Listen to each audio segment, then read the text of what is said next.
and that you could, for example, have the power within one night to dream 75 years of time, or any length of time you wanted to have. And you would naturally, as you began on this adventure of dreams, you would fulfill all your wishes.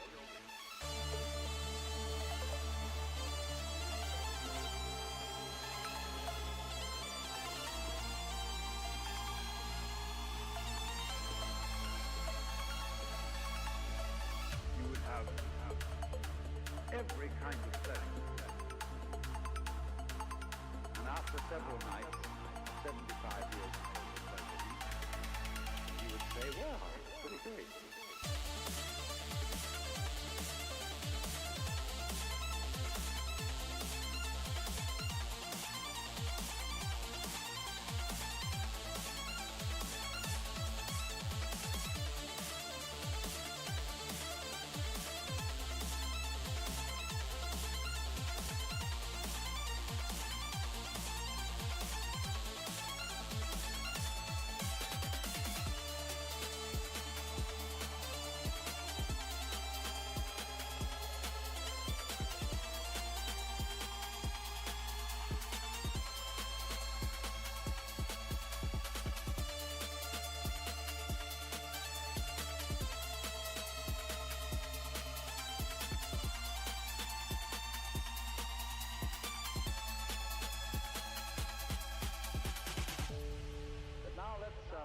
Let's have a surprise.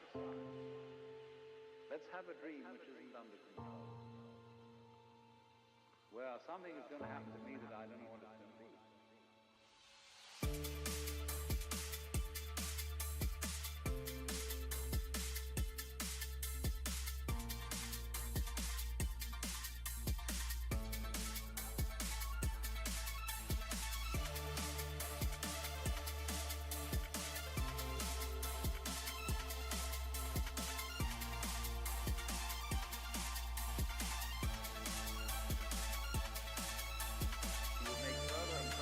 Gamble into what you would dream.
that after we die, we go to another world. I say old-fashioned, not to say it's out of date. We don't know what the answer to this is.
Yo, what is, ladies, gents? What's going on, man? It's your boy Ninjerky in the house.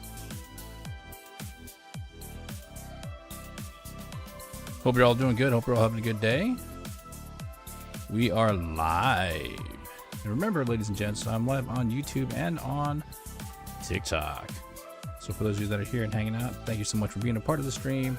As always, love your faces. Show me what you got.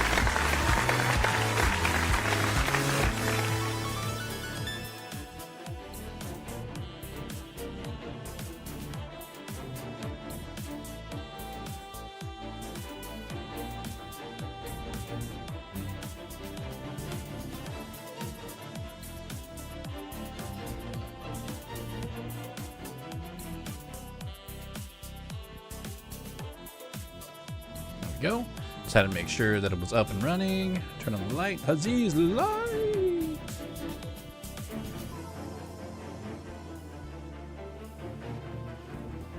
Bring it back just a little bit. Hope you're all doing good. Excited, huh? You excited about what's gonna happen here with Destiny? So what I'm gonna do here is I'm gonna go into the chatting. Just so we're kind of like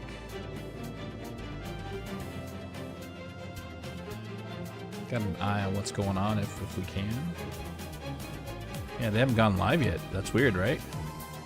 Or did they say 10 o'clock? It's 10 o'clock, right? So we're live, we're good. We're just chilling, so we're gonna go back to the live and we're just gonna jump right into it, play a couple games. That's right, it's 10 o'clock. It's at reset. So first and foremost, good morning. Definitely, hopefully you enjoyed the music. Let's get the color going up in here.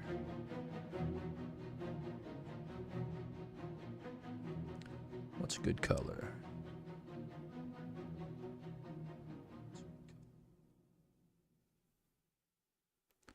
It's always gonna be, huh? It's always gonna be that purple color. Get that face.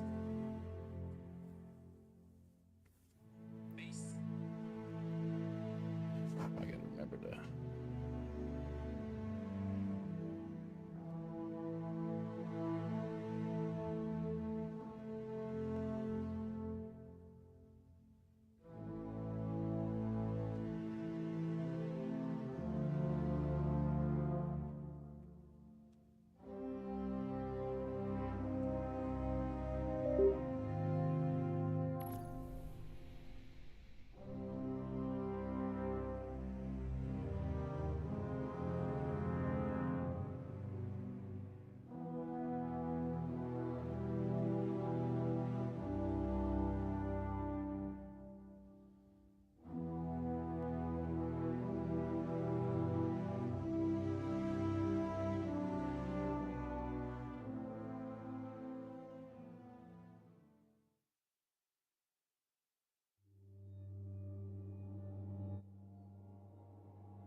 I wonder if it'll share screen.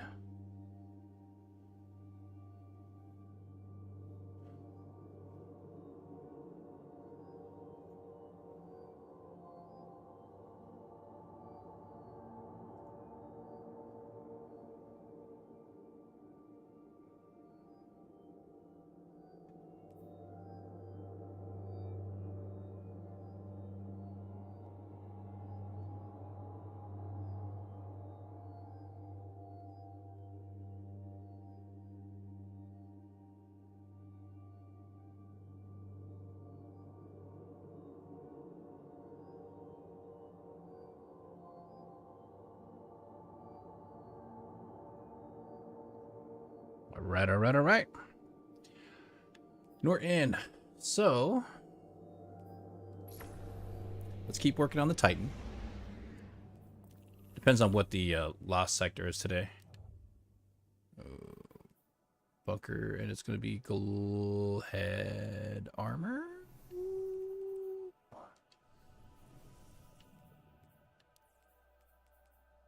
It I may have to be oops, I did not mean to exit the game. My bad. My bad.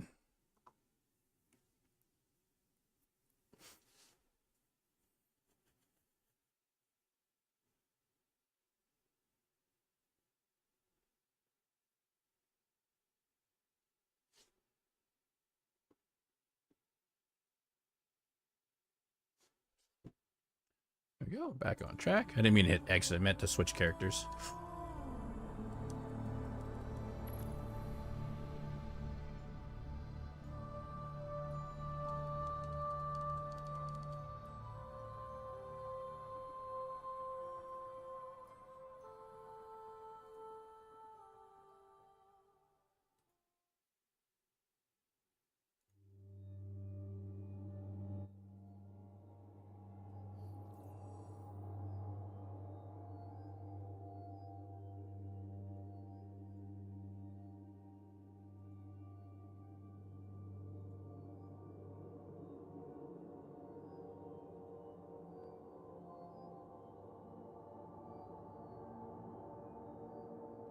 Give me 1 second, I gotta do something real quick.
Welcome.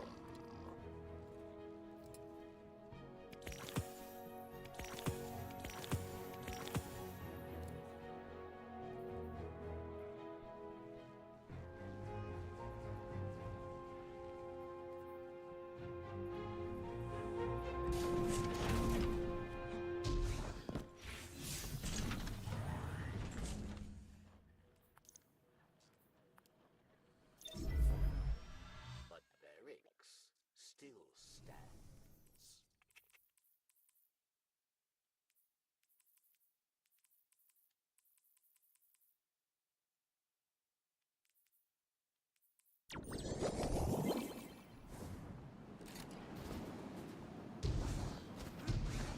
Alright, so nothing's on yet for the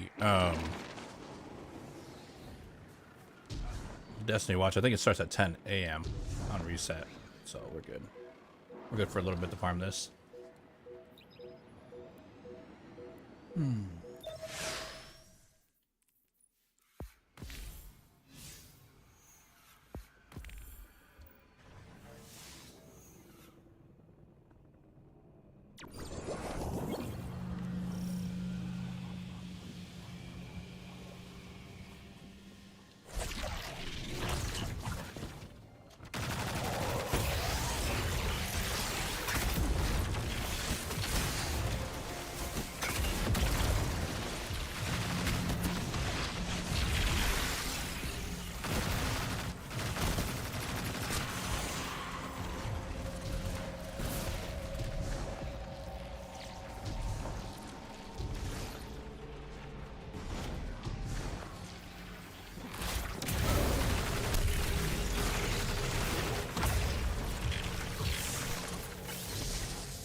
Alright, we're just cruising through here. Let's see.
Here.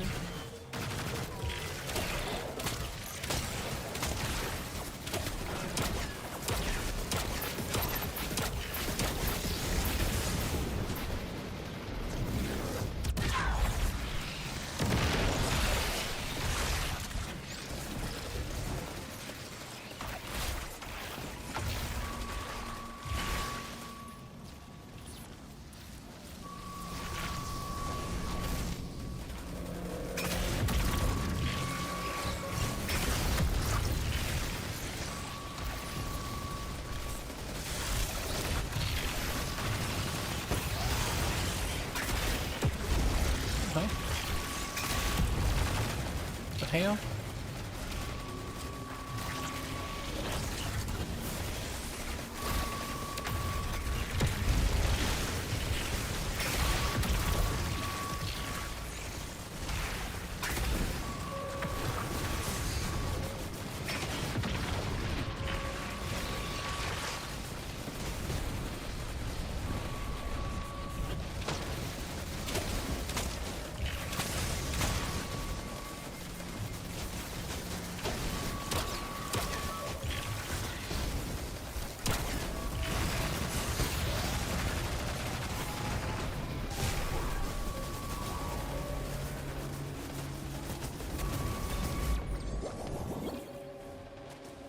Hold on, hold on.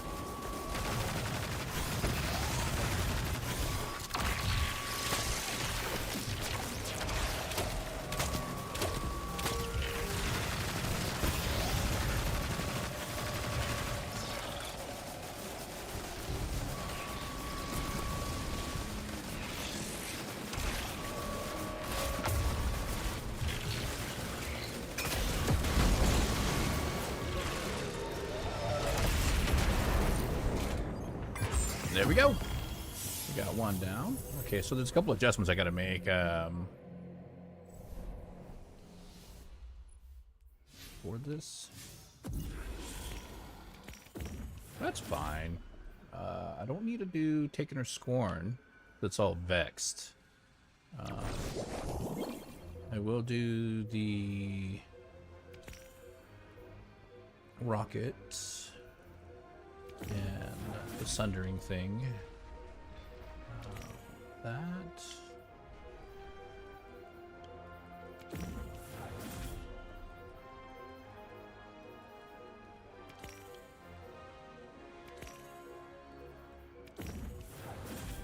Three, and then this one and this one. Should be enough. So now when I hit the, I'm gonna take this through, see how this goes.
We'll keep it jade.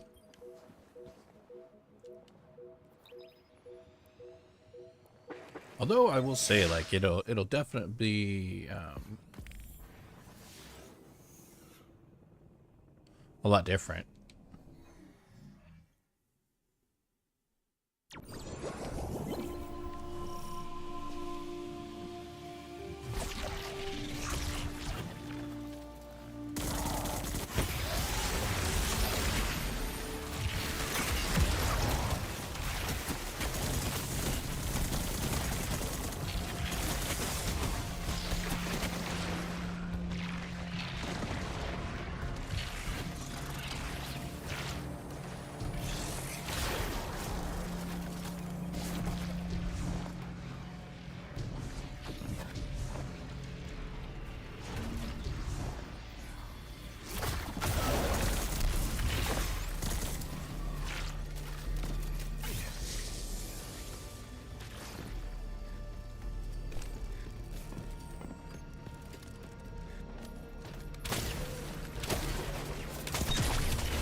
Right. Hey, what's happening, David? Welcome on in, man. Welcome on in, everybody.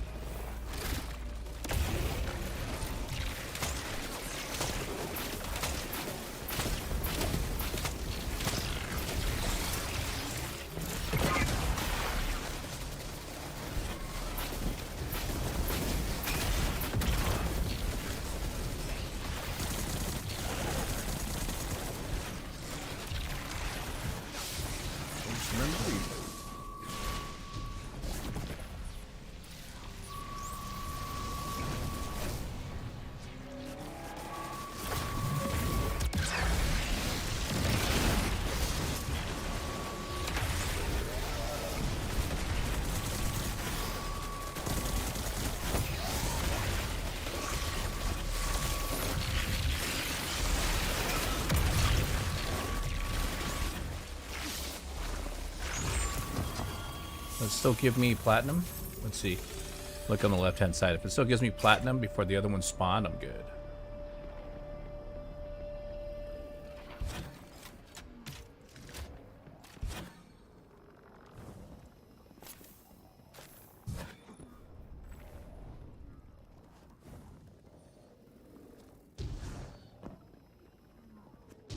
Didn't get to see it.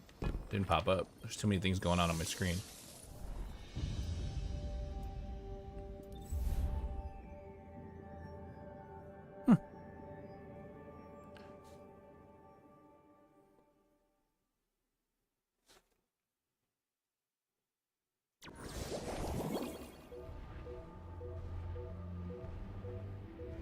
Alright, with this here, we're gonna go ahead.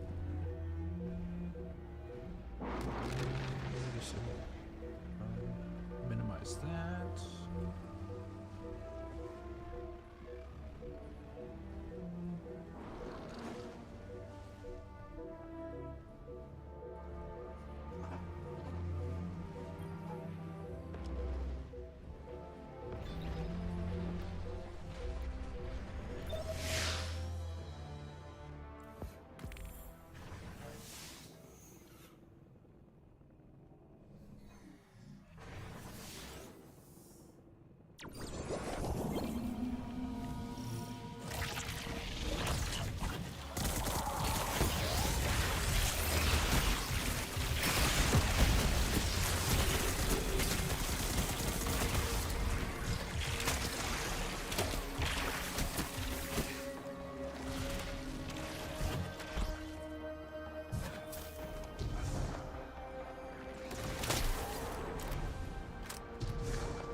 Okay, so we're in. I'm using Perpetualis too, so with Tricorn. It doesn't have Hatchling or anything on it. I think I can put Hatchling on it, but I like Golden Tricorn because it gives you 50% more damage when you get Tricorn too.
Yo, what up, what up?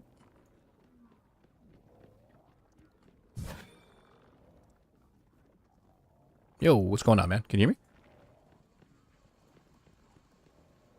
Nice.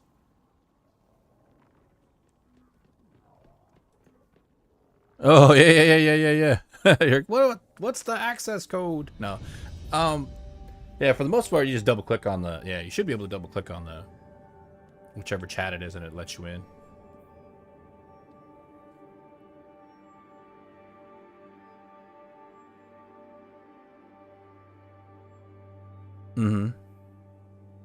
I'm just farming the lost sector before reset for a helmet. Not that I really need it, but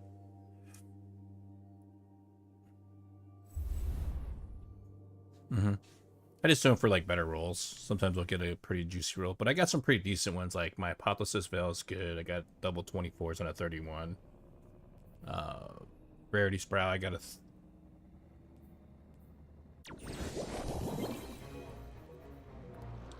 Okay.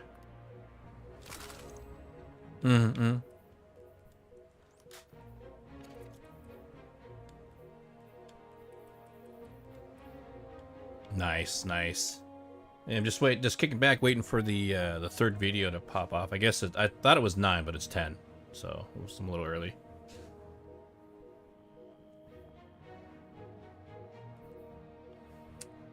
It's April 9th, so it's next reset will be Into the Light, yeah. So, and the reason why I'm doing the watching the Bungie Twitch is to get the second emblem. I'm like an hour away, I think, or something like that. So,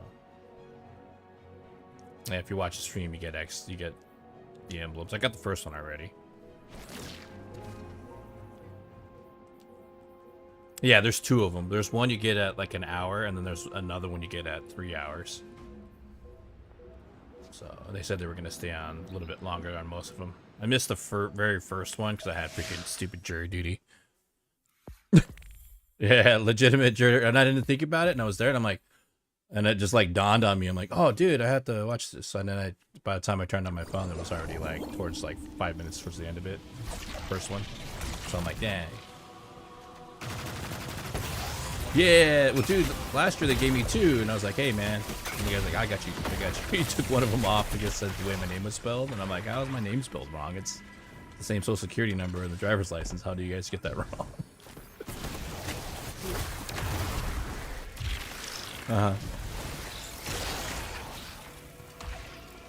Oh, man.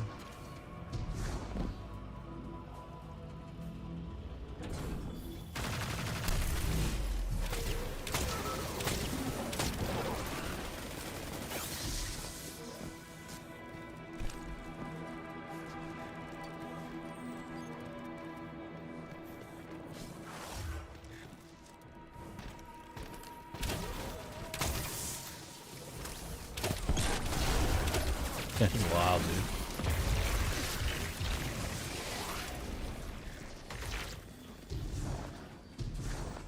Mm-hmm.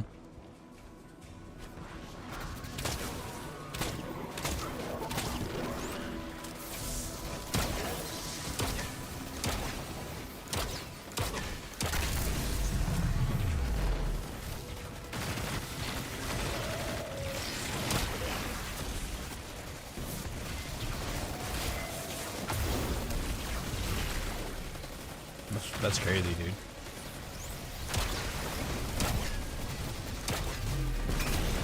Right, for 15 bucks a day or something like that, they give you like less than minimum wage just per day. And I'm like, dude, at least like, you know what I mean?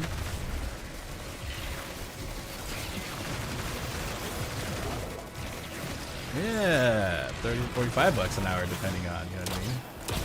Where they're at.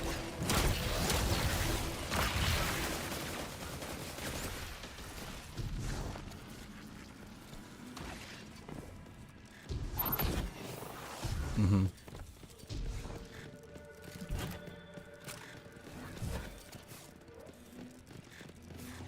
Yeah.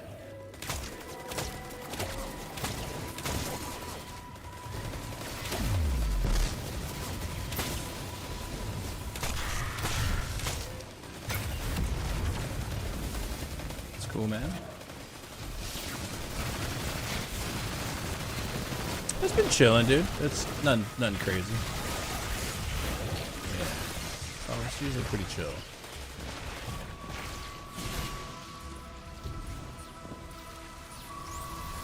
What?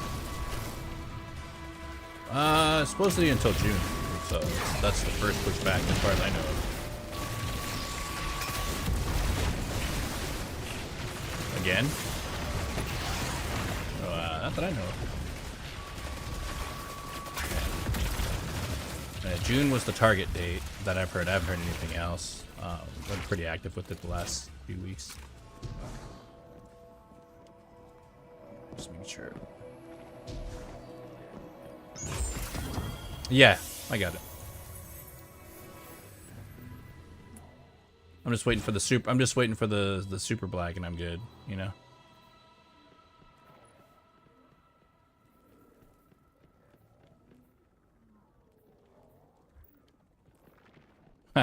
Well, supposedly, I mean, have you seen that? If you look up in my Destiny news section, I posted up like what the new bravery weapons are going to be and like everything coming up in the next, yeah. And so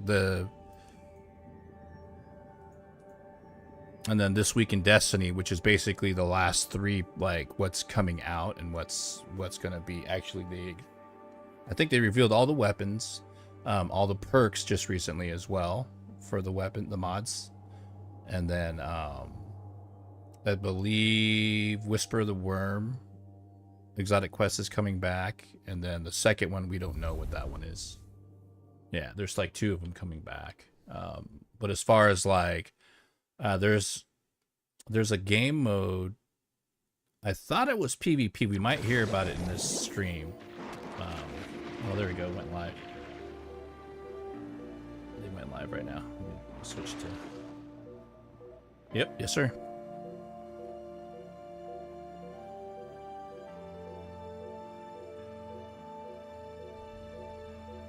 There was a link that I sent you. There's a whole specific way you do it with PlayStation and then Xbox too. Like it's a really, I don't know because I'm on PC.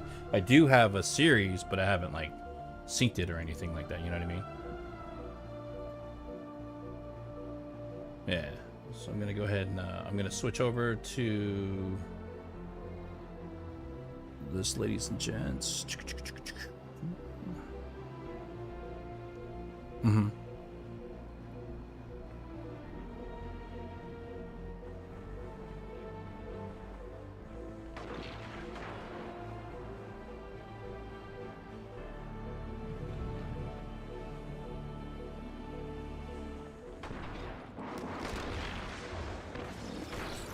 When's the last time you've blown out like your Series S and dusted off the fans and everything? Okay.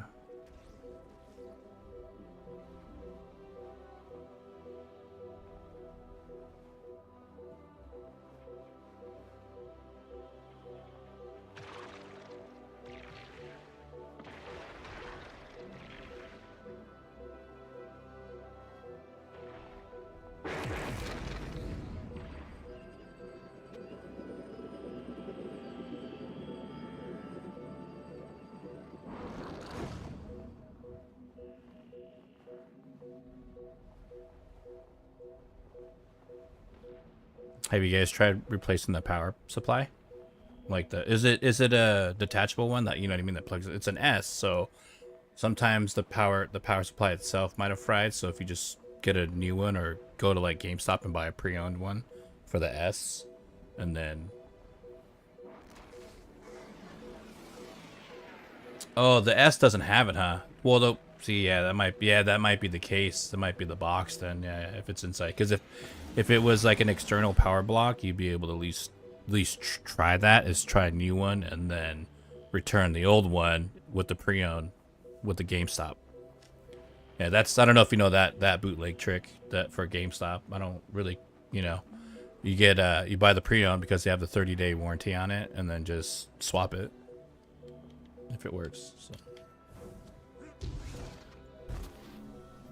yeah. Well, S is, I mean, S is okay, but the only thing about S is that you are bound to internet. Like, you have to have internet everywhere. At least the CD, you know. I mean, obviously when you upgrade, you'll upgrade to a better setup. So.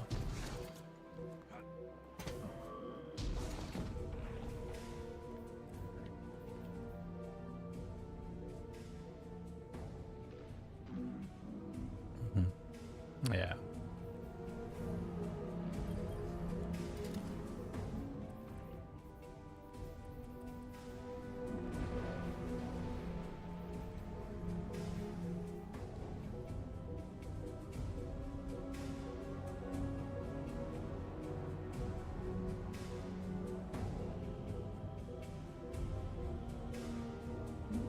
Nice. You just got to keep doing it, man.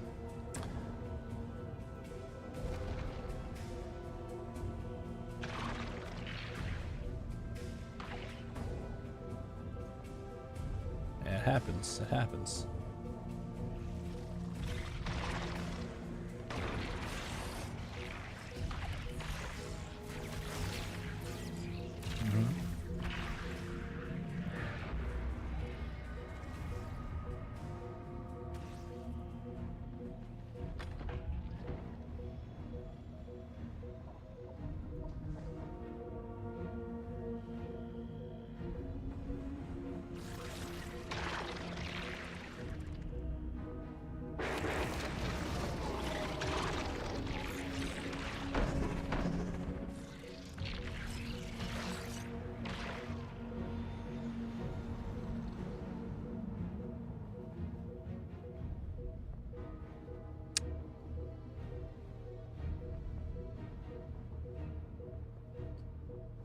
But at least you got it. I mean, you know what I mean?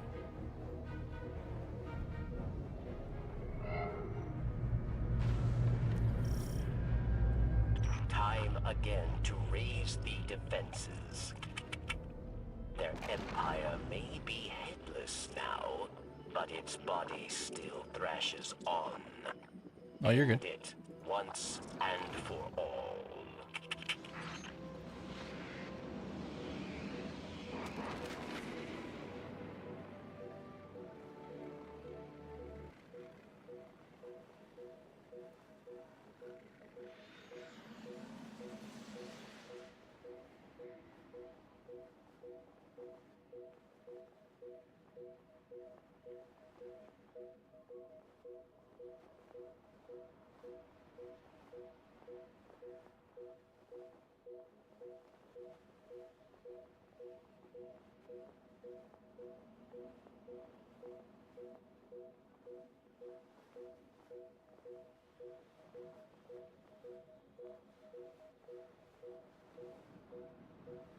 Just watching this video and just farming stuff, you know, get bounty stacking with the other characters. And then, you know, usually kind of do the whatever card, whatever happens kind of a thing. I try not to plan anything anymore because it just ends up sitting in orbit for like an hour, you know, for no reason. So, we did some freaking private PvP last week. It was hilarious, dude. I was dying. Yeah, I was sucking ass so bad, dude. But it was funny, like, but I was actually having fun where I was like, all right, I could do this, dude. It's like, I'm not all like, you know, internally ripping my soul apart, trying to, you know. Yeah. Yeah, it was pretty fun. There were 6 of us. There was a whole lobby, and then we were just messing around, and it was cool, man. It was a cool scenario. You know? Yeah, it was really fun. And then there was a couple guys that were like super diehard, you know what I mean, trials players that were just smoking everybody. Yeah, but they were like, you know, I just told them, I said, don't be a dick and don't teabag and just have fun with it and don't take it serious. There's, you know, and for the most part, one of them was like, dude, this is the most fun I've ever had in a long time playing this game. Like, thanks for letting me, you know, play and be a part of it, kind of a thing. And then there was one guy that was kind of getting sweaty, and I was like, yo, you gotta pull back a little bit, man, because he kept going after like the weak player, you know, or the person that was easier to get the kills and stuff. And I was like, come on, dude, like take it easy, you know. Like we're not pros around here, dude. We're not trying to be pros. We're just having fun and chilling out. Like I get it, but yeah, I think I've been once or twice, and that's like it. And once or twice, I think that's been it. I think I did it once on D1 and once on D2.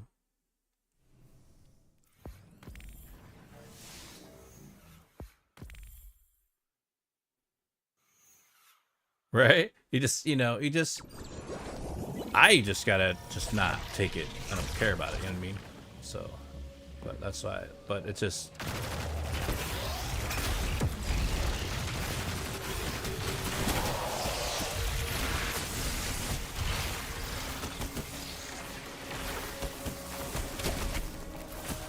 Yeah. Well, yeah, and that's the fun, crazy thing about that, right? Because after every trials, you don't stay with that team. You can, you know what I mean? It would be one thing if you were able, like, if you're on a win streak, like you win, it keeps the team together, and then, but it resets every time, so you're always like the odds are gonna be super tough, you know. Because at the same time, though, the trolley thing people will do is they'll be in the team, and at the very last one they'll dip out, you know, and then you're like, oh, dude, that sucks. But that's where the penalty comes into play, you know what I mean? Like, you're going, hey, man, you bailed on the very last, like they were doing for a minute, and they kind of stopped doing that.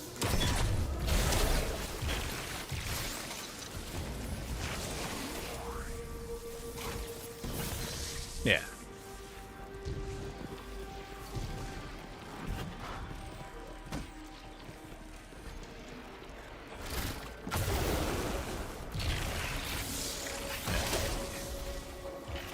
Some people, I mean, everyone, yeah.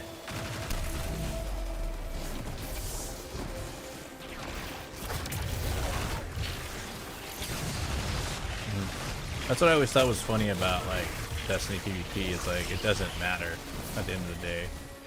Like, it's one thing if you're, like, competitive esports player, League of Legends, and you're ranking, and, you know what I mean, all that jazz, but, like, yeah, like, at the end of the day, it really doesn't mean anything, except for the only reason why it means anything is for certain content creators that are making money off of doing carries, or service, like service streams, you know what I mean, or people, you know, selling third-party cheap wear, whatever it's called. There's, dude, it was, I would laugh, I went, last week's, yeah, I did last week's, either last week's or the week before, I did trials, and, just because I wanted this freaking, the dinosaur helmet, dude, for the Warlock. I was so stoked on this thing.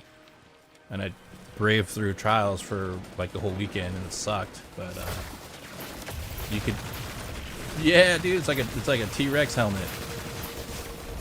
Yeah. I think it might be even at the trials now, but trials might be. Yeah. Until 10.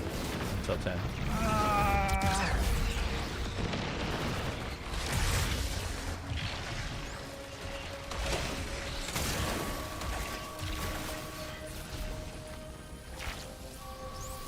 Yo, what's going on, man? Are you gonna play Ark today? Rose Black, I'm not playing Ark today. Maybe thinking of a different streamer.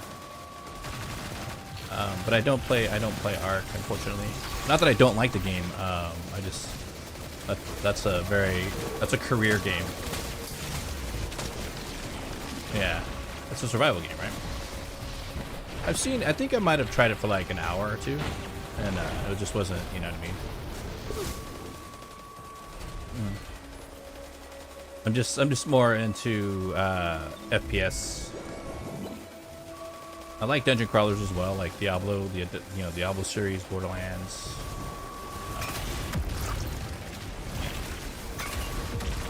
That's pretty much it. The movie.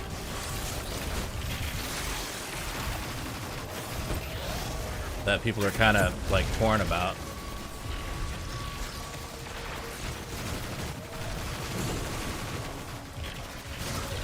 Because Kevin Hart should, because I guess, you know, it's fair to say it, but the people are like, you know, Kevin Hart shouldn't be Roland. Roland's actually like, maybe like The Rock, you know. He's actually big, and you know, he's a taller dude and he's funny. Not that Kevin Hart isn't funny. It's just the height thing is crazy, you know. And because that's where I kind of started my streaming, was with Borderlands, and if I know anything about the community, we're very like, do it right, man. Do it right. That's all we ask.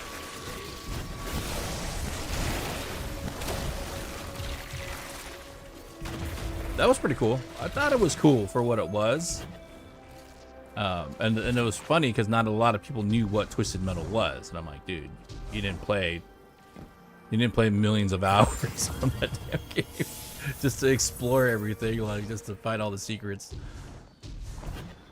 and unlock all the characters. Sweet tooth. Yeah. Yeah. The game is wild. Hey, Sammy, what's happening, man? Have you seen the new Dune movie? I have seen Dune 2. Yes, I've seen 1 and 2, and I'm from the era, well, beyond the era of the first one, the original one as well. If you watch the original one and you watch the new one, obviously there's going to be some differences, of course, but at the end of the day,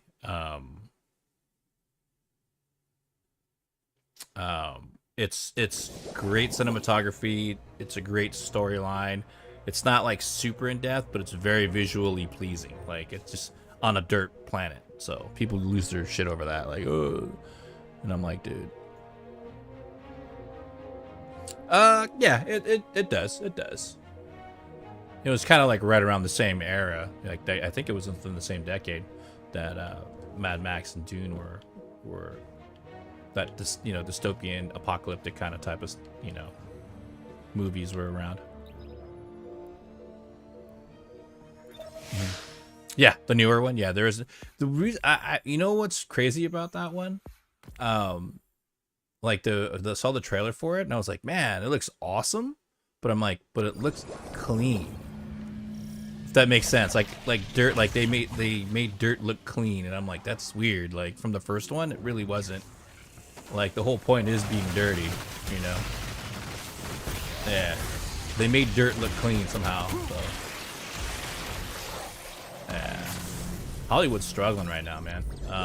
They're just not. Well, they're not running out of ideas. They're just running out of. They're still not recovering from the strike, and nobody. And also too, like I saw a clip on TikTok, and I looked into it afterwards. The animation side of the industry is also taking a massive hit too. So like.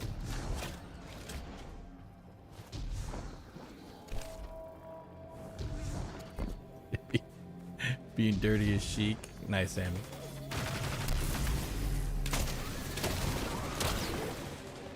Alright, going to orbit.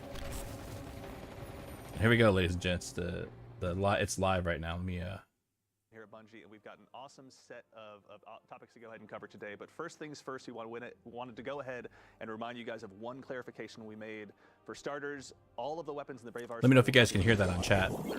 So, just as a quick reminder, all those weapons will be available for you to farm over the course of Onslaught.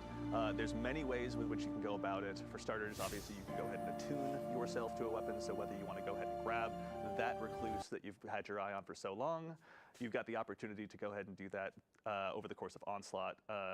Also, there's going to be the chest up by shacks as well, so you can go ahead. Okay, we'll farm save that for additional another day, there, man. But worry not, you'll Talking have about plenty that, of dude. chances to dive It's in, a waste of grab the space. weapons you want, whether it be through our site's quest lines or otherwise. Those opportunities will be wide open and available. But we have a whole new set of topics to discuss today, including some reprised exotic missions, a look at the PvP map pack, and a couple more details at the end that we'll go ahead and share with you in just a bit. But as usual, it won't just be me talking through it. So let's go ahead and tell you Shouldn't about be. the wonderful folks I have here just to my left. Some incredible developers here at Bungie. I mean, they might roll some stuff in, but we're gonna, Friend of the you know, show, we'll find out. I one think and this is only more Mr. of a Tom PvP Farnsworth, one, I Senior think, Design Lead but here at so I'm not Bungie. 100% Tom, welcome sure. back. I'm back. I keep bringing me back. I know, it's come on. You're the best. We couldn't possibly let you go. No, of course, I'm the creative lead for Into the Light, but we're really here to talk about all the great work the team has done and these individuals here with us today. And we're going to talk about some exotic missions. Yes. Senior design some lead. rewards He's probably associated stressing with out because he's them, got shit to do. and some PvP stuff. So let's dive in. Let's talk to everybody else here. Great stuff. We also have, now sitting just next to Tom as well, we have Rob Adams, one of the Nah, I directors here at Bungie, and kind of the person to help come up with the concept of Into the Light. Rob, welcome. Thank you. Thanks for having me. Excited to be here. Yeah, no, it's good to have you. Nice. We have a lot of fun stuff. We were talking before the show about a lot of cool stuff. We'll have plenty of fun details to dive into here in just a little bit.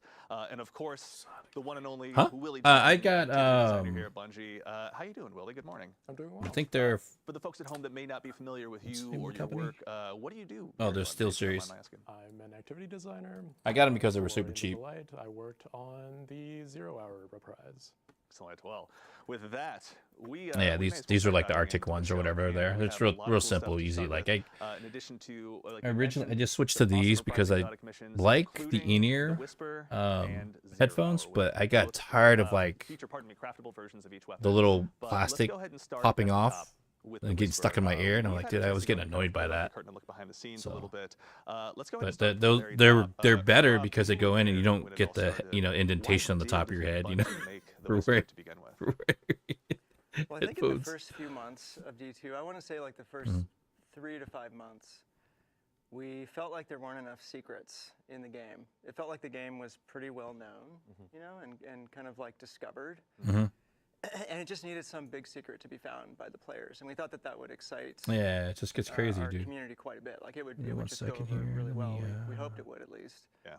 And we had all this nostalgia for the Vault of Glass and Black Spindle.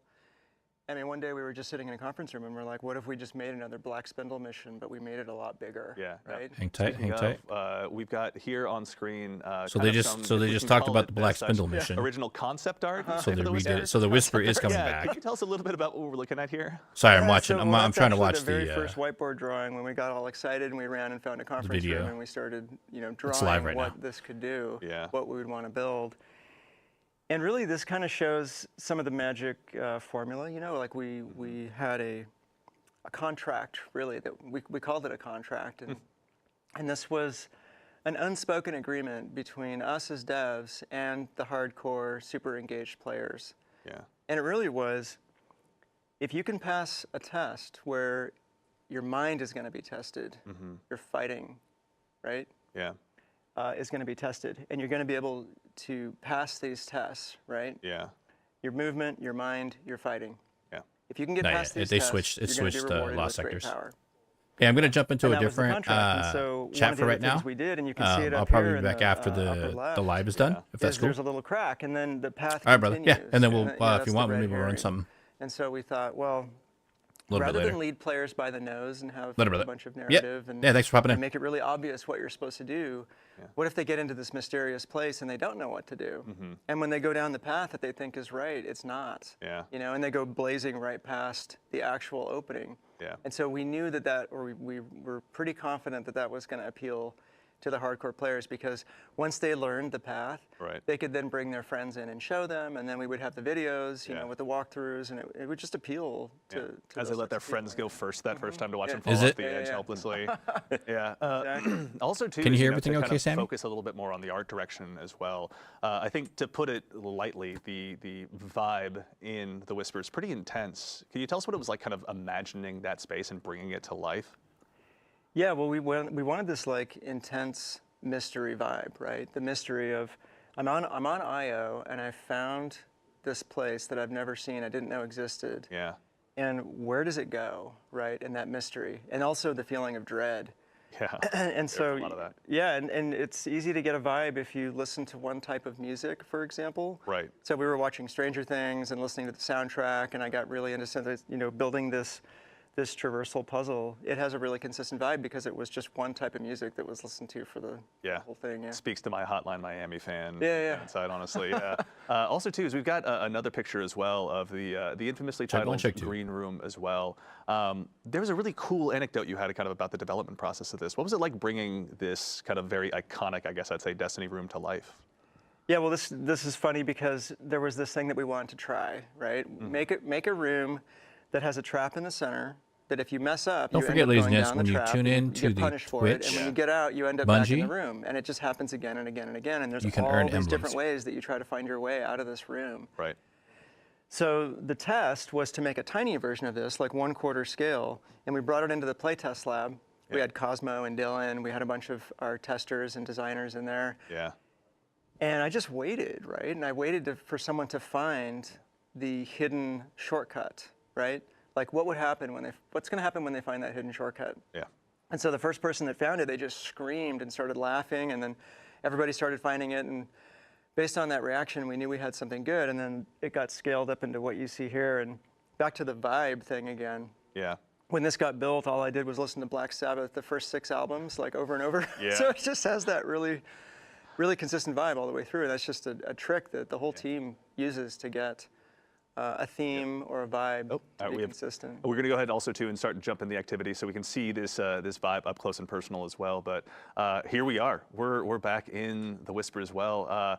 Really quickly too, off the top, Willie, when it comes to bringing these encounters forward, bringing them to the modern era of Destiny, what were some of the bigger challenges that you'd say you have to overcome in order to make sure that they were fitting for today's sandbox? Yeah, so sandbox-wise, players nowadays pack a lot more power than they did before. People can clear entire rooms of ads from these activities back when they were in their original state. Yeah.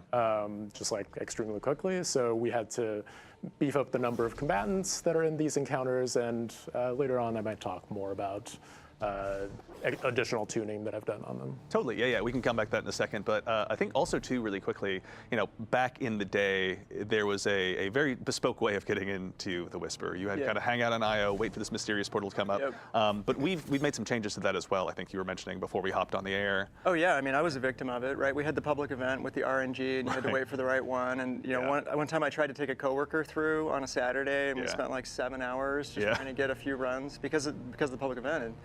And that we just had to change that, right? And the team was excited about having a new, benefactor, a new character that you go and talk to. So you'll be talking to Eris Morn. Eris Morn is going to tell you some really cool stuff. I don't want to give it away. Smart, yeah. But you're not going to have to deal with the frustrating trigger to get in anymore. Excellent. That's always good to hear. Giving a chance, especially if people are going to come back in here multiple times as they kind of build up their craftable exotics. Obviously, a pretty key component. Also, too, is I think it's worth mentioning that this has undergone more changes than just the combat landscape. Yeah. For the veteran players who are coming in here, folks like myself that have maybe kind of had a lot of this committed to memory, how have you gone ahead and made sure that it's fresh for those veteran guardians out there? Yeah. Well, the goal was, how is this going to be exactly what you just said, right? Like if I've played this 10, 15, 20 times, I've guided people through. Maybe I've made a video about how to get through here. How's it going to speak to me, right? Like, what's going to be cool for me to go in and do it again? And that was the goal that the team had. And when we knew we were going to do this, I made my own list, right? Yeah. Like, I was like, we're going to change this, we're going to move that, and I was really excited about it. Yeah. So Tom was in this meeting. So I show up, and there's like 15, 20 people, and they presented this whole plan. And I had my list all ready to go, and I was going to wait. I was going to listen to all the proposal and everything, and then start giving ideas and stuff. And when they finally finished presenting this plan for how to update this thing, I just deleted my list because it was like, it was way bigger and way cooler than anything that I'd come up with. Yeah. It was just so neat to see like a fresh take on it. So if you think you know where the chests are, if you think you know where all the secrets are, if you think you know where all the surprises are, you don't, because they're different. All those old guides and all the old walkthroughs, they're going to have to be remade.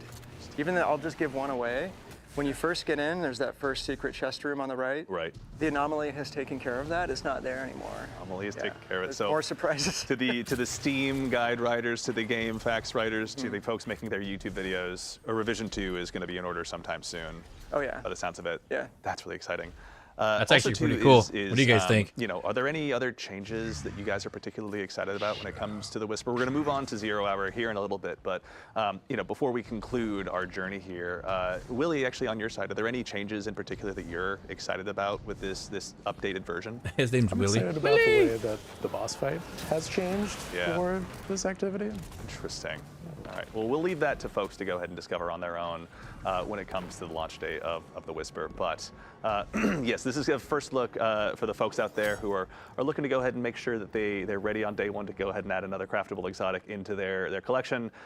Obviously, the Whisper is going to be there for you, but we don't want to spoil all of it. You'll have it in your hands soon enough. And also, some folks out there have already had a chance to play it, so we don't want to go ahead and uncover too many of the mysteries. Up next, we've also got, obviously, another iconic one, 0 Hour.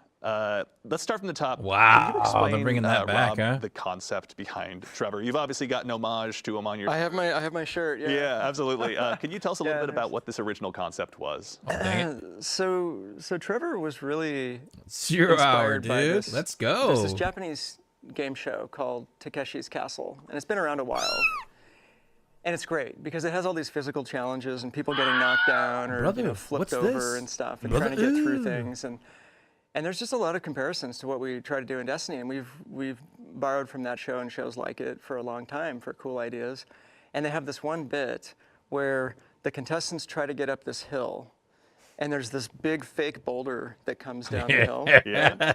And there's Dude. these little like side rooms, you know, like little pockets that they can try to get into. And so we were like, man, if we had something like that in the middle of this mission, that would be amazing, right? Like, and so we had this thing that we called, there it is. Yeah, we got some concept art up on the screen now. So we had this thing that we called the hazard for a long time. The hazard is going to get you, right? And it's going to come down at you. It's cool to know And that on the left, that's where it's you can see the from. original whiteboard drawing of what this could look like. And there you see the hill with the slots. Yeah. We basically lifted off of Takeshi's Castle. Yeah. And then that evolved into what we eventually made as a maze, Yeah. right? And then there's the very first drawing of Trevor. And on the right, you can see a concept art by one of our artists named Fangao. Mm-hmm.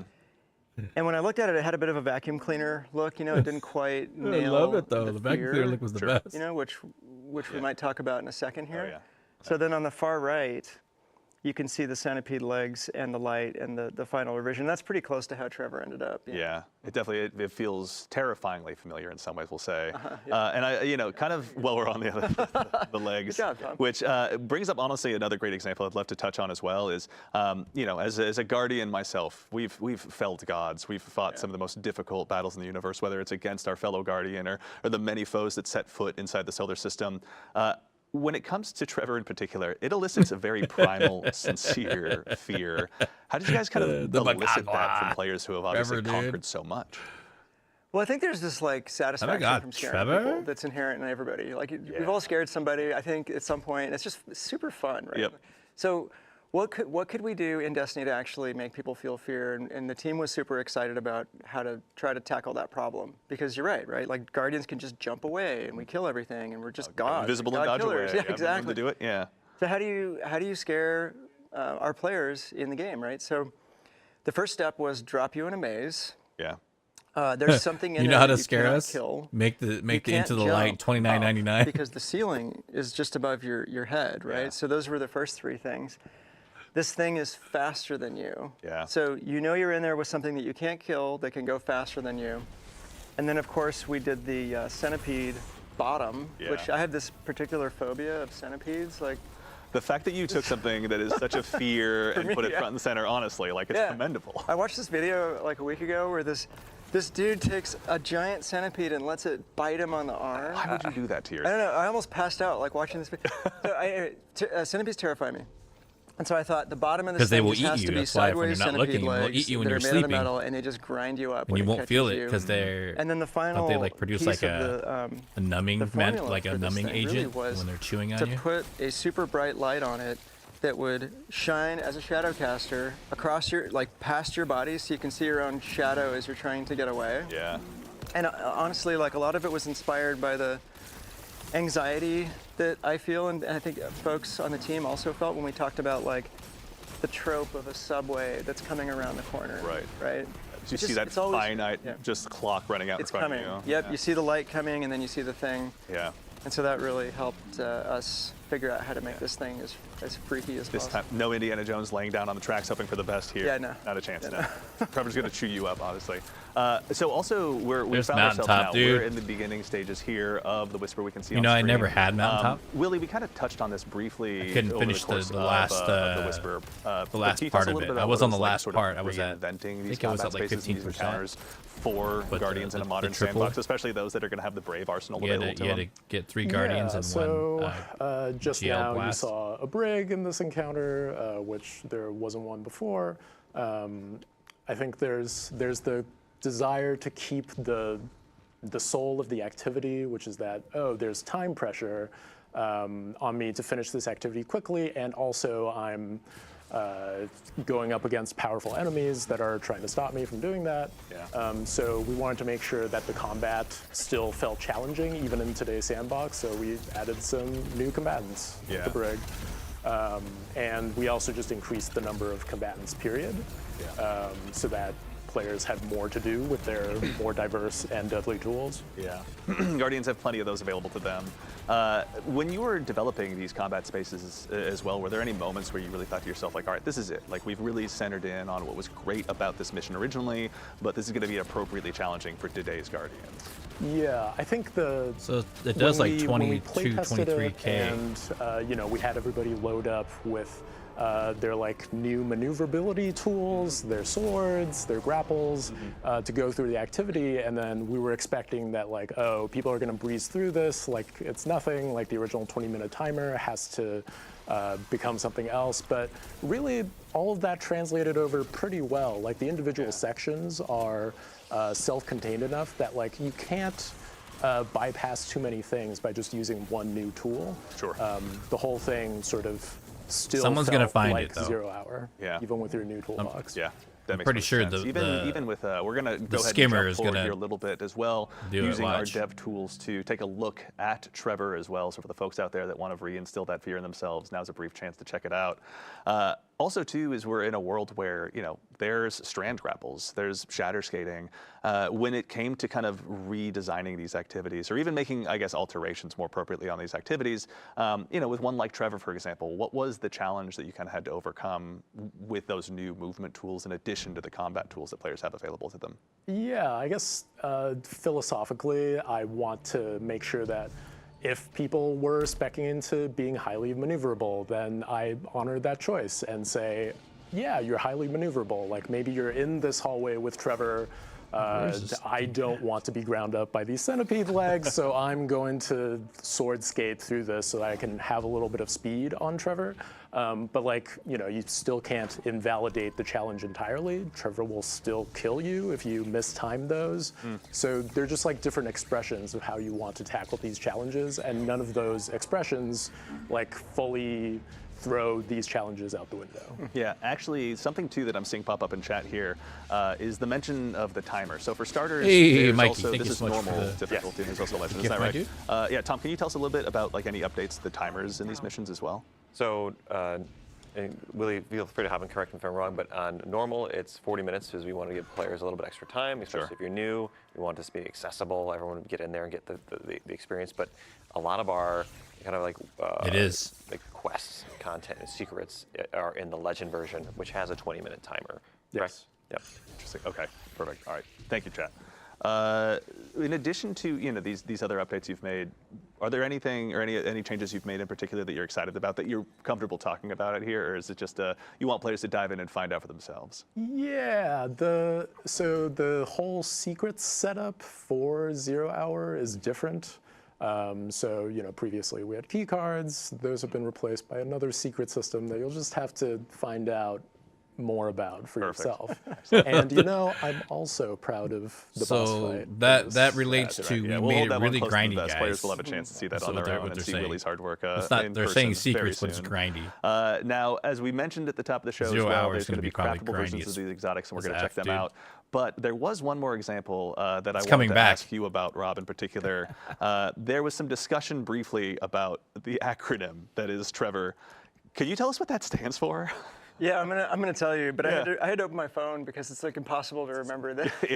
We all have our notes. Yeah, it's part of the game. So early on, the team, we just realized we had to figure out an acronym for this because we loved the name Trevor because it was paradoxical. I went to school with a kid named Trevor who was the nicest kid in the entire school. Just nice to everybody to a fault, right? So I always thought like Trevor is just the nicest name. And so paradoxically, here's this evil thing named Trevor, and we thought it was hilarious. But once we alphanumericized, is that a word? Yeah. Once we made that, we had to come up with the acronym. So the one that I had was Tracking Robotic 3-Vectored Reducer. Because it reduces, right, Tom? It's like it reduces you, yeah. But that was our internal acronym. Yeah. And so when we went to GuardianCon and we did like a fly-through or like a walkthrough. Yeah. And so the community team, thought that we should let the fans of GuardianCon decide what the actual acronym for Trevor was. And so we had like the 5 different examples, and my tracking robotic was in there. Oh, right? yeah. It was one of the things, I was like, please pick mine, please pick mine. Yeah. And so at the end, what they decided on, and they decided by loud applause, and it was like very obvious that this is what they wanted. committee had Oh yeah, spoken. it's like very obvious. Yeah. What they decided on was tame, relaxed, triple vac roommate. So that's the official name for Trevor. That's it. It's The codified. acronym. Yeah.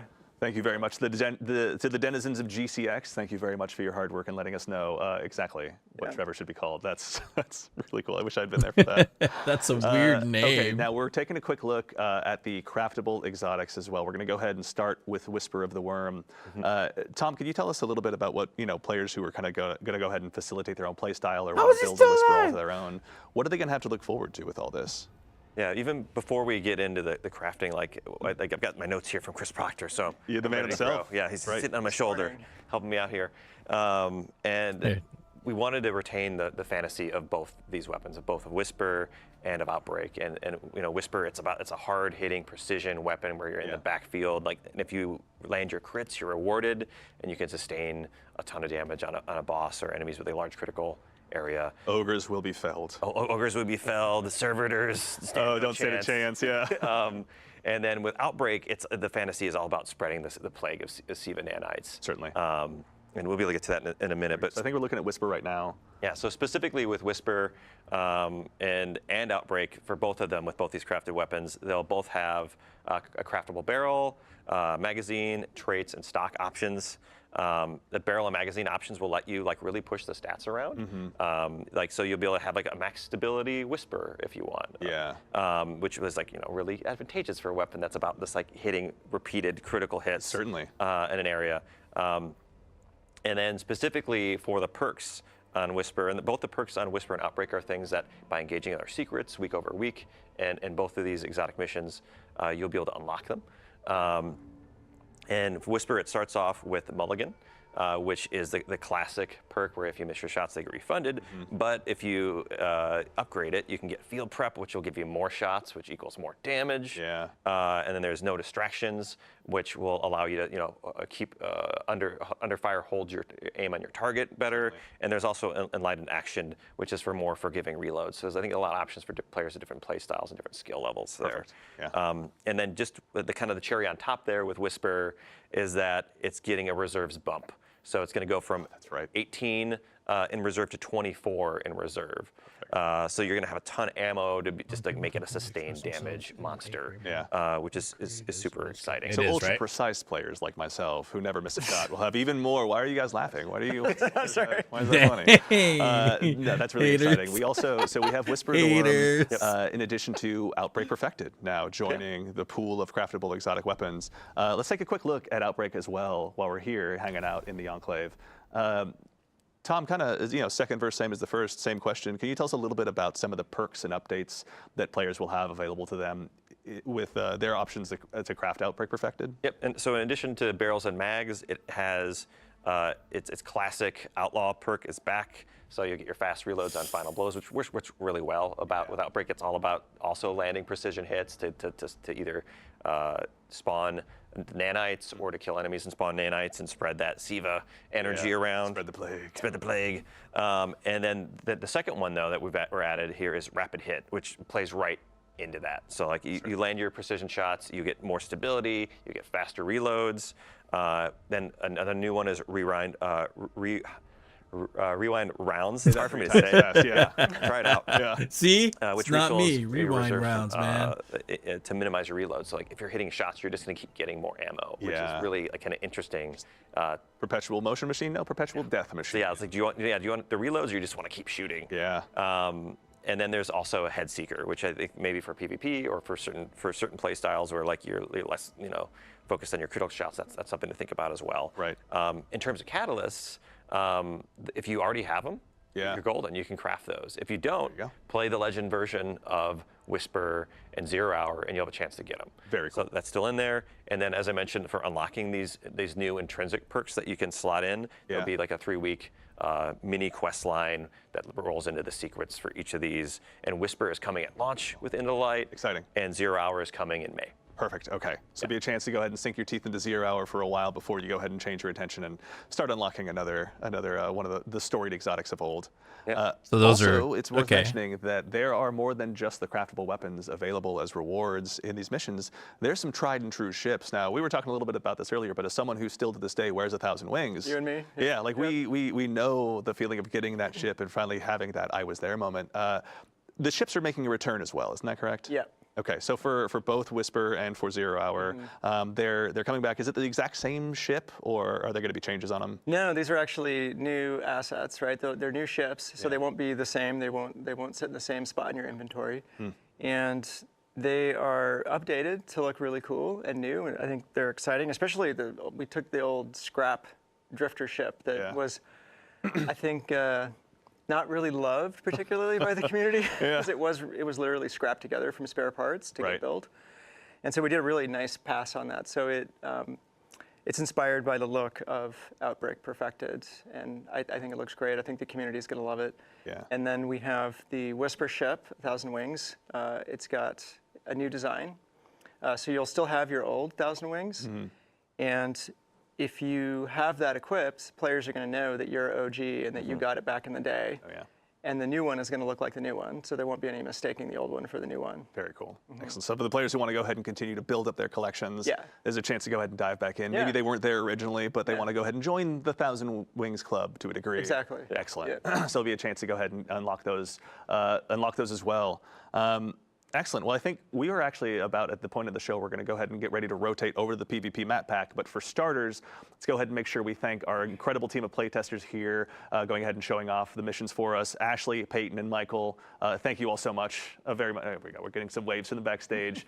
Thank you all so much for the time. And of course, Willie, I think this is unfortunately the time now we bid you adieu to go ahead and transition into the PvP Thanks map. for having me. See you soon. Awesome. Willie, thank you so much. All right, we are now joined by another member of the Bungie development team, a staff artist here who has helped made many of the PvP maps that you've also known and loved, the one and only Mr. Cooley Callahan. Cooley, welcome to the show, man. Guys, how's it going? Good to see you. Thanks for having me Absolutely. It's been so long. Yeah, it has. It's been a minute. Look at us, right? Who would've thought? That's full circle. Yeah. Now, we were talking a little bit before the show about Cooley. I'm going to go ahead and do us all a favor and put Cooley on the spot to a degree. Rob, we were talking a bit about Cooley's history. We were. Can you tell us a little bit about the man sitting just to your left, the contributions he's made to the PvP pantheon? Yeah, well, one of the things that was really important for us was to make sure that the strike team was stacked, that we had the best designers on the strike team. And so Cooley is certainly one of those. He's a 6-year veteran of the PvP team who shipped over 11 maps. Yeah. A lot of them are fan favorites, and I'm not going to steal any more of Cooley's thunder. I'll just let him talk about some of that. Yeah, it's not everyone's a banger. I mean, there's definitely some maps that people would want some words with me. But I We'll think, save that for later. But what are some of the bangers? Come find me. It's I think Burning Shrine, which is now Burnout. It's such a classic map. It's a Trials favorite. And then Midtown is another map that turned out really well. We built that for Countdown, but I was just chatting with another Destiny fan at the dog park the other day, talking about how well that map supports all of the different engagement ranges, which is definitely something that we try to do. We try to create places for players to use their favorite tools. Yeah. Now with the maps, we're going to be looking at 3 of them today with kind of a primary focus on, you were mentioning earlier, I think it was the 3v3 kind of competitive side of things was sort of the focus for these maps? Absolutely, yeah. I think early on, a lot of the direction that we got was we wanted to bolster that competitive gameplay experience with new maps, tweaks to the modifiers of some of the modes. And so we, in our play testing, really focused on the competitive playlist and really centered and put those experiences at the forefront. And then, all Destiny maps, can suit a variety of modes. So we also made sure they worked elsewhere. But for the most part, we really did want to provide new experiences and just breathe a little bit of new life into the higher, maybe a little bit sweatier gameplay. So weird how you were staring directly at me when you said sweaty, but that's fine. We'll let it go for now. Actually, briefly too on that topic before we kind of go into the guided tour of these maps. Having had so much time to sort of be a part of building the tapestry that so much of our PvP happens on, what were some of the key lessons that you've kind of taken away from having built those maps and seen them go through everything from trials to quick play and bringing forward those lessons into these maps? Yeah, I think one thing that is always at the forefront of our minds is trying to strike that balance between providing the playground for players to express themselves and express their guardian and their play style.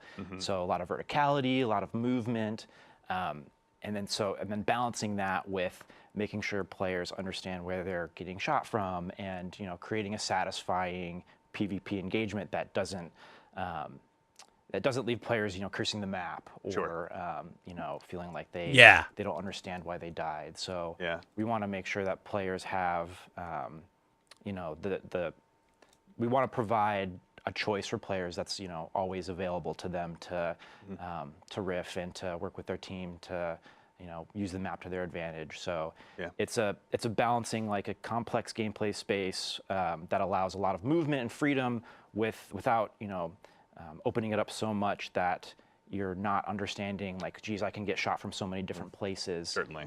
So we really, it's a little bit of back and forth. We'll open it up, we'll try some things. Especially this time around, we tried some stuff and got into the weeds a little bit. But I think that's all part of the discovery process of finding the gameplay that we want to create. And so we go a little further, maybe too far in the openness and Swiss cheese, and then we bring it back and make it a little bit more focused and really dial in the engagements that we want. That's awesome. I mean, speaking of getting in the weeds, there's no time like the present. Shall we go ahead and dive on in? Absolutely. Excellent. Cool. Diving on in. All right, we got the first of 3 maps to go ahead and show off. This is the we have one on Europa, one on Neomuna, and then one on one of the pyramid ships in Essence, I believe is the name of the location. So this is the first one. This is here on Europa. Cooley, can you tell us a little bit about what we're seeing here today, or where we are? Yes. So this map is called Eventide Labs, and this is a long-forgotten human colony research outpost on Europa. 5 minutes left. And Keep it up. it just so happens that Aramis has chosen this location as a refueling station for her catch. So here you'll see, perched just above the horizon is her catch in the skybox with, it's getting hooked up, and we have a servitor over here that's hooked up to the catch to provide that ether that the Elixni need. And so we really wanted to situate the maps in the universe and, draw on that deep Destiny lore. But yeah, we definitely have a presence of Fallen here, set amongst the abandoned human, ice-encrusted structures of the past, which has been a really fun environment to work on. We definitely want to bring in as many new palettes as possible because, there's so much great environment art content. The palettes are really cool, and we want to use those in PvP wherever we can, just to, the different palettes have different character that leads to different gameplay spaces. Also, when it comes to kind of finding these maps to place in the world, Rob, that's an old school map, is it not? Through an artistic lens. What were some of the challenges or even kind of exciting opportunities potentially of finding? It's the same map, but they added in the more modern ice we've to been it. experiencing more recently. Well, we really wanted to make sure that when we do an update like this, it's a major refresh to the map rotator, right? You said it's an we're adding update. quite a bit of variety here. we wanted to make sure that we had 3 distinctly different places and places that players hadn't seen a bunch of times. So fortunately, we had these available to us, and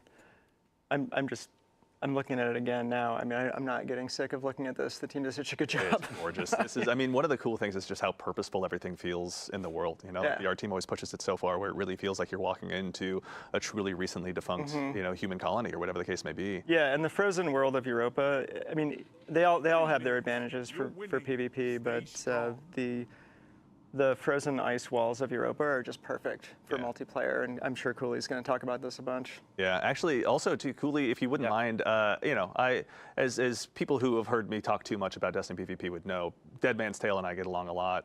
Can you tell us a little bit maybe about some of the sightlines or opportunities that I'll have to maybe rack up some additional kills as I dive into this map the first time? Totally.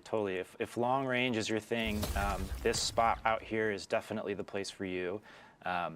There's one spawn that happens for one team over by C and then one over by A, and so in these competitive modes, if you've got an objective out here, this sightline is really important to lock down. So this is a spot where you're going to have 2 teams poking and peeking each other, and then rushing over here to try to get to this zone and lock it down. And if you're rolling with that long range kit, you can hang back and sort of lock down this airspace here so that you can provide cover and maybe support your team from being harassed down on this point.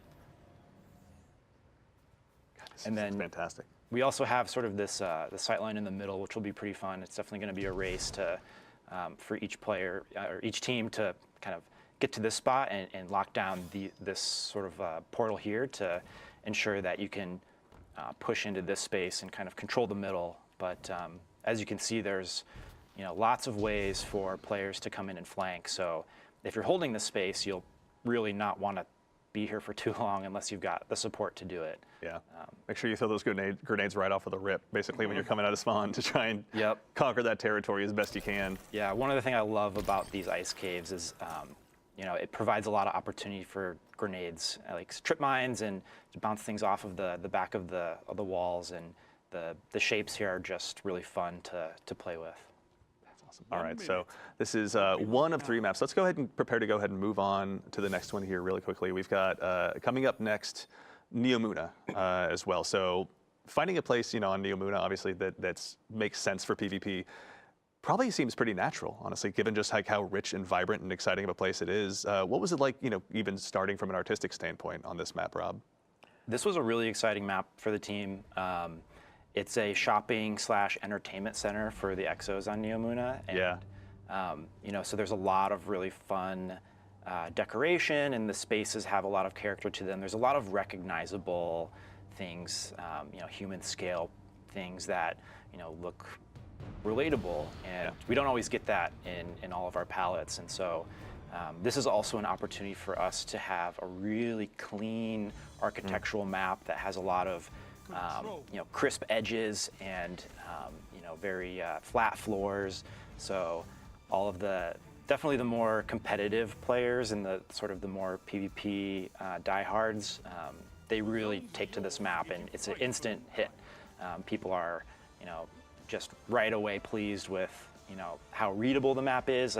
It's one of those maps that you play a couple times and you get it. Like, you understand that it's all about this center atrium room that is really open and kind of has this big pit in the middle, and then there's this area down here which is where a lot of objectives spawn, and there's some special ammo down here. But then there's also this place over here where the heavy ammo spawns, and players will oftentimes just pop up here to do a quick check and maybe like try to get a cheeky kill on somebody who's maybe running from cover to cover, but you can't hang out here for very long because you've got so many different angles at which you can get shot from. But that's kind of like that balance of what I was talking about before. Like, we want to provide that, but we want to make sure that it's not too powerful, or it's a risk reward, right? You're making a trade-off, and the players who are using the map well and who understand the map will be able to use it to their advantage. Yeah, actually also too, to kind of focus on the readability, I remember overhearing some discussions with you designers talking about the clean zone in PvP. Can you tell us a little bit about what that is and how it kind of helped inform the design of this map?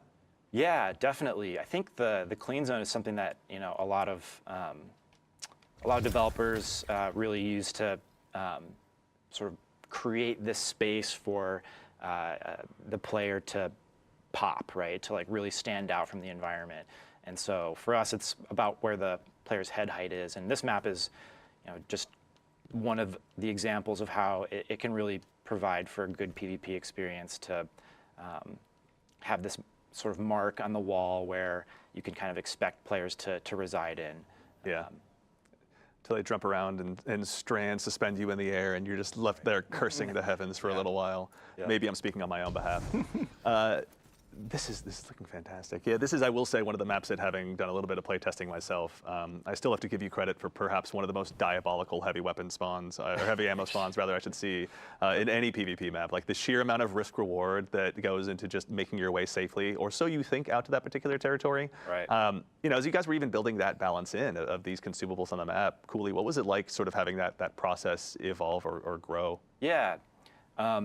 Typically when we start laying out a map, we just kind of start with control because it's a good base point. It requires 3, very well-defined combat pockets that have an objective in them. But then from there, we start mapping out the other objectives that might exist on a map, like the heavy ammo point. And I think we've kind of gravitated more toward having special ammo live next to some of the other objectives on the map, so you're not constantly having to make a choice of where should I go. But we kind of map those things out, and it's sort of a formula. There's definitely a sort of a order of operations, so to speak, of you start with these big strokes. You go to the next stage and start making sure that you've got space and combat pockets for maybe Dominion or some other game modes, and things just kind of fall into place from there. Excellent. All right, and we've got one more map to check out as well. For all the fine folks at home, we're going to continue our guided tour, and we're going to make our way over to Essence, to one of the pyramid ships, to check out the final PvP map that'll be releasing in this pack. As we're flying in, I gotta give you guys credit. Like the space that exists inside those pyramid ships that's being terraformed by the Traveler looks just absolutely incredible. But this is the first time you guys have had a chance to really flex your muscles and build a PvP map out here. Rob, just to start from your perspective as we load in, what was it like developing this, playground for Guardians that's kind of so deep in the enemy's backyard? I think it was really tough. I remember there were quite a few iterations of this map, and I know Cooley's going to go into more detail, but like from a high level, it's a pretty inherently noisy palette. Cooley was talking about the clean zone. There's some palettes in the game that are just very visually noisy. So the geometry is noisy. They create a lot of shadow and a lot of highlights just by the geometry itself. And then the textures, the shaders that are on the geometry, those can be noisy. Yeah. And then there's the clutter of the palette. So when you have an environment with a lot of entropy, and there's just rubble everywhere, there's like garbage strewn around or plants hanging down, like we often do in Destiny. We have to declutter. Some of like the European dead zone maps, for example, are highly cluttered. And so this was an example of one of those fairly entropic, high clutter palettes that the team had to kind of wrangle into shape. Yeah. And I'm sure Cooley's going to talk about that process because it was quite a process. Yeah. Actually, Cooley, I'd love to continue and just start there. taking this space on a pyramid ship and kind of making it suitable for a PvP map. What was that process like from your perspective, kind of from more of a design side? Yeah, it's again a process of back and forth. We start with mass out, and mass out is the simplest and cleanest a map will ever be. And from there we start developing the spatial character of the map. And one of the things we like to ask ourselves is, what is this place? And even with a more abstract palette like the Essence ship, it's worth asking that question because we can leverage spatial archetypes that just kind of like naturally resonate with people. So like here we have, in this map, we have sort of these dueling huts, or these dueling ziggurats, and inside of them is this artifact or shrine. So maybe this is like maybe this part of the ship is a collection of mysterious artifacts that the Witness has collected. And so we lean on those things to give a little bit of rhyme and reason to a space that otherwise is completely abstract. And that is also really useful for us in terms of we can make any kind of space we want. Like, we're not limited by architectural constraints, but you know, it can be tough sometimes to orient players in the map when you don't have things like doors or, you know, like TVs or you know, any sort of, you know, human scale architectural pieces that kind of clue you in. So, yeah. It's also too is I remember we were talking a little bit before the show, Rob, even about, you know, what it was like from a design standpoint and bringing in external testers to try these maps out for the first time. Can you tell us a little bit about that experience and kind of, as you I think phrased it, discovering your own blind spots? Yeah, well, we've done this before for years, really, and we did it again here, and it was, I think, really successful because, you know, it was 2 days. They ran through these maps when they were still in development. They weren't too far enough along where we couldn't make some pivots that we needed to. Yeah. And they found a lot of stuff. I mean, for this map, for example, we thought it was in a pretty good place. Yeah. And a lot of things were called out. They didn't pull any punches. They were honest and clear and constructive with the feedback. And it wasn't super easy to hear it all, but you know, when the team listened to it and we took tons of notes, and it was also about, I mean, they gave feedback on our sandbox as well. Yeah. But lots and lots of map feedback. It was incredibly useful, and you know, just another lesson in what we don't see.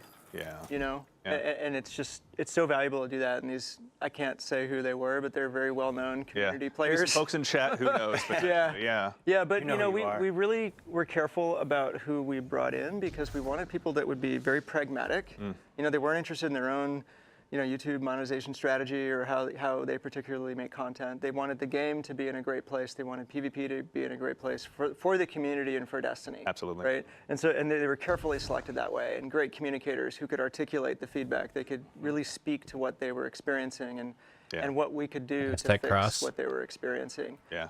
And I'd like, Cooley can probably say what he thinks about it too, but I was just blown away by how valuable that was, and we definitely want to keep doing that. Certainly, yeah. Cooley, can you tell us a little bit more about that experience on your side as well? Totally. I mean, it's so fun to, like, those are some of my favorite moments when we can get a bunch of you know, super fans from the community in and show them work in progress stuff, and they can actually give us real actionable feedback that we take back to our desks and talk about it, and we discuss how can we you know, sort of take their feedback and move forward. And this content is for them in a big way, right? Like we need their approval. Like we absolutely, you know, that's our mark. That's our goal is to you know, create content that they're gonna love playing and that they're excited to play and that their communities are gonna get excited to play and sort of learn together and build strategies for. You know, that's the funnest part of the job. Yeah, I mean, also, you know, Cooley, on your side in general, what are you most excited for players to experience once this gets out into the world with Into the Light? Yeah, I'm excited to see these maps rotate into trials. I'm excited for players to have a totally new trials experience that, you know, is going to be a sort of an experience of discovery of these new spaces and new strategies, and for players to also, you know, the meta isn't really formed yet. I mean, like we sort of know how the map plays, but it's always a fun surprise to see in the wild just how the map ends up sorting out and what people end up doing, and you know, we're really looking forward to just watching what happens. Yeah. I mean, I count myself among the many that are excited to go ahead and dive on in, having more playgrounds to go ahead and dive on in on trials, no matter what the case is, to maybe try and go ahead and actually get some more competitive rank. Cooley, thank you so much for taking the time to walk us through these today. We really appreciate it. Anytime, my pleasure. Excellent. And all right, well, we'll go ahead and use that as a moment to conclude the quick tour as well of the PvP maps. We got a quick question from chat from Jacosor asking about, are we going to get a playlist or mode? It'll be just these new maps during Into the Light. And the answer is yes. When they launch on May 7th, we'll have a 3v3 playlist to go ahead and talk just about these items. I'd rather let you play just those maps. Rather, we're talking about them today. They're all going to be playing them very shortly. All right, well, that so far wraps up the first two segments of our show. But we've got, as I mentioned at the top, a few more announcements for you as well. So you may have heard us mention the word Pantheon in the TWID last week, or even on the show here last week potentially as well. We have got a brand new raid boss gauntlet rather, starting on April 30th. Now there will be more information about this in an upcoming TWID. You'll have more details to dig into shortly, but you will have the Pantheon coming up, where you'll have an opportunity to face grueling raid bosses in a weekly challenge with escalating difficulties and rewards. Now, this is a chance for you to go ahead and rally your clan or the perfect fire team with Fire Team Finder, if you're able to track them down, to go ahead and track down those exotics, adept weapons, any emblems you may not have gotten your hands on. But we have more details for that in the coming weeks. Keep an eye on the TWID. Cosmo and the community team, thank you for your hard work putting that together. 2, when you dive on in on April 9th, actually rather before we get there, I'm sorry, we will have the opportunity to you'll have the opportunity to get a title through your course of Into the Light as well. So if you dive on in, go ahead and unlock all the triumphs associated with the seal, you'll be able to march into the final shape with a brand new title, Brave, as well. So make sure, go ahead and get those big challenges bit off, so that way you can handle them as early as you possibly can and let the witness know that you're on the way. And we have 3 really, really cool things hitting on April 9th when Into the Light launches. The first one is, if you're a new player, you got a buddy who's just jumping into the game for the first time, and you'd rather not hang out with Shahan and the Cosmodrome, then you have an opportunity to go ahead and just join the front lines. You can skip the New Light campaign, give Shahan maybe a high five on the way out, ask him for a weekly bounty when you're back later, but you have a chance to go ahead and meet up with your friends, head to the Hall of Champions, grab the Gift of the Thunderlords if you so choose, and get ready for battle alongside them. So you'll be able to go ahead and grab some of these New Light kits as well, depending on what your subclass of choice is out of the gate. But your barriers to dive in with your friends have never been lower. There'll be a chance to go ahead and dive on into everything you're seeing with Into the Light here. Also, we have a couple more things. We have some questions in chat about this as well from It's Zepsky and Atlas Live TV.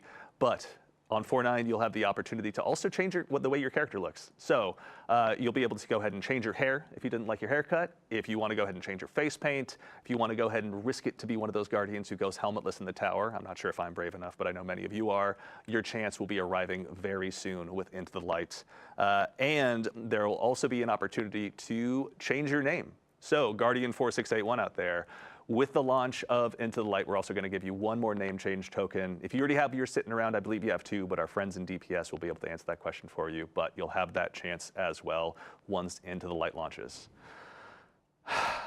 Now, there's a lot, but we also have 1 more thing for all of you. Next week, we're going to be joining you again for a special developer preview of some gameplay for Destiny 2: The Final Shape. It'll be here, wherever you're watching live, you'll be able to go ahead and watch it on April 9th at 9:30 a.m. Pacific, where you'll get a chance to basically, again, get a look behind the scenes. The developers have been hard at work for some cool stuff that you are definitely not going to want to miss. And over the course of that show, Twitch drops will be live. So there'll be another emblem, which you can see here live on the screen, that'll be available after about 15 minutes of view time.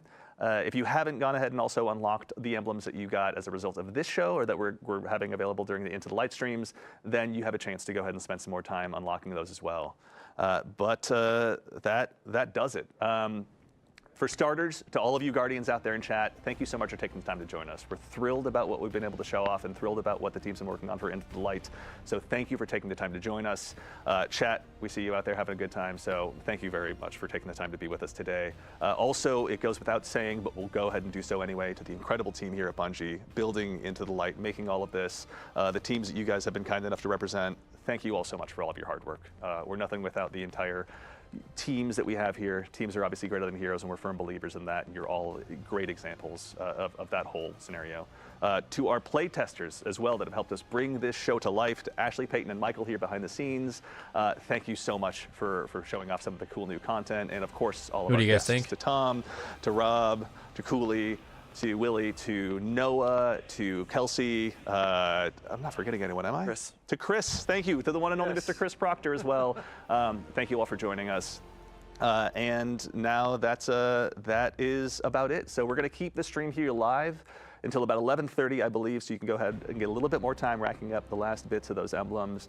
But in the meantime, that's it for all of us here at Bungie. Oh, also, I'm sorry, to the team of producers here, everyone here that makes this show possible, they have the challenge of making me look good on camera, so obviously their work is cut out for them. Thank you all so much for helping bring this show to life.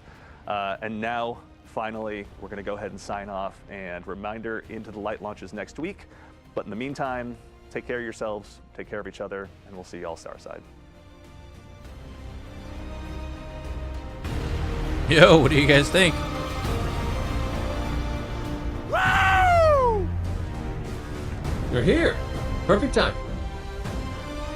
Did I really get on that one? Dang, dude. 39. Let's go.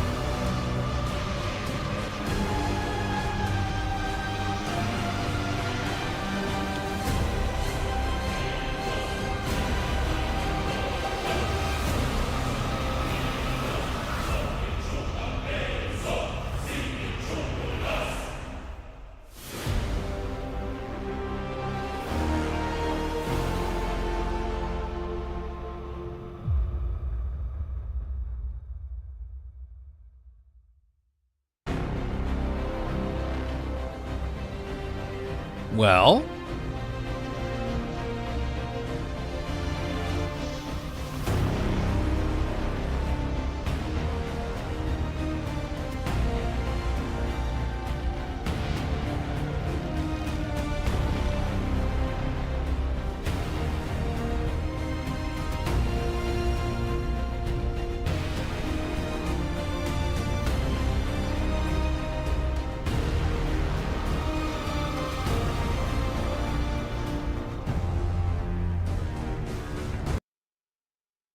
all right, so there's that.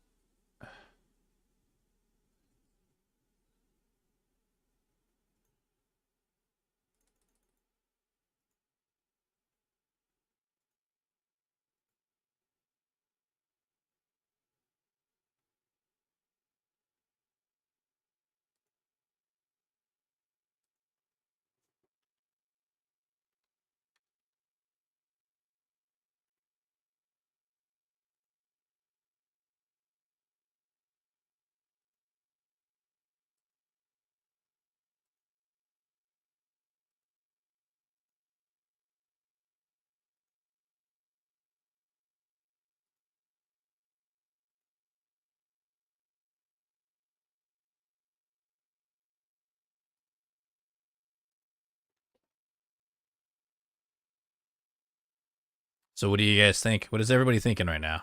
Anybody in chat?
5 minutes remain.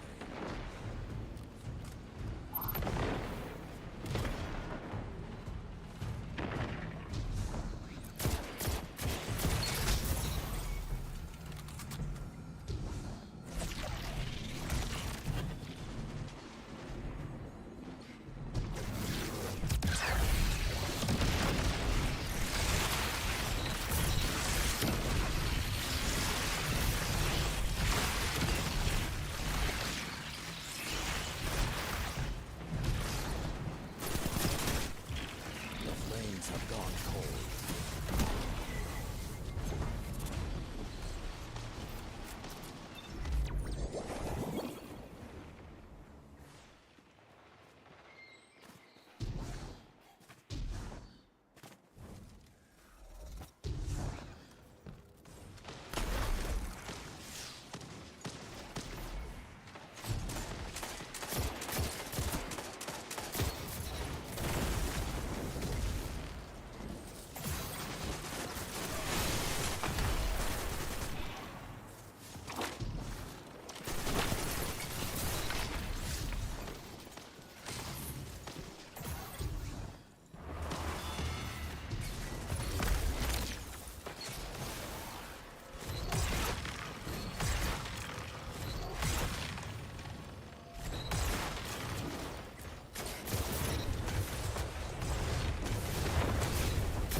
I just stood there and it couldn't get me.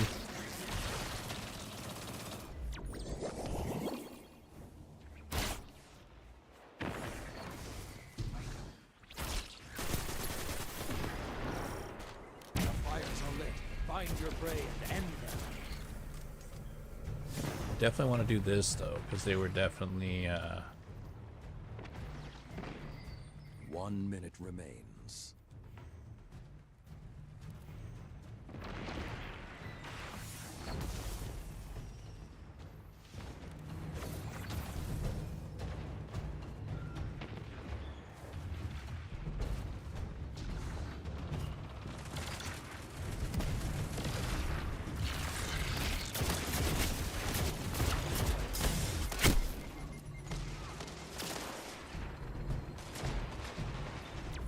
Seconds.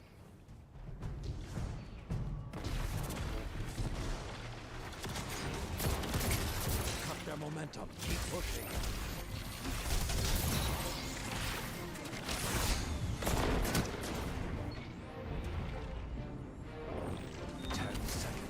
Let the wolves rest. The hunt is over.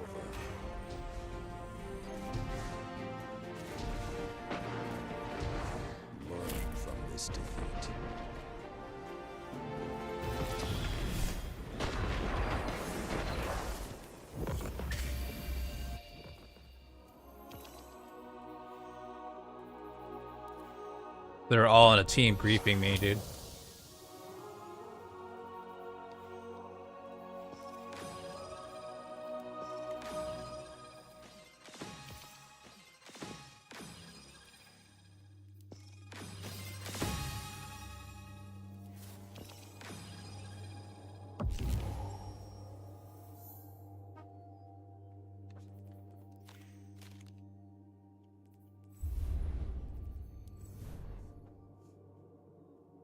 That's why like PvP sucks, dude. You get shitty people like that.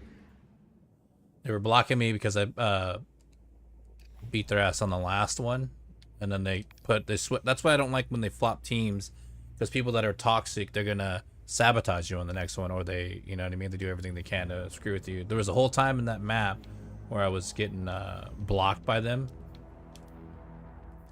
and then they were stealing all my kills. Like as soon as they would wait for me to get the last bit of health down, and then they would take it.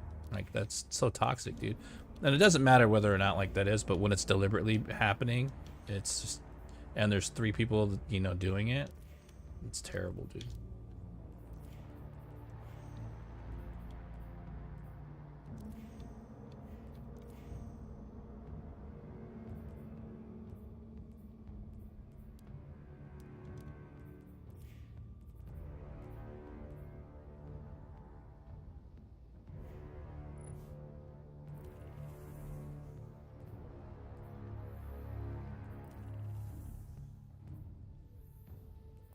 End of the day, people are just assholes, man. It's just sad. Is it still live? Yeah, it's still live.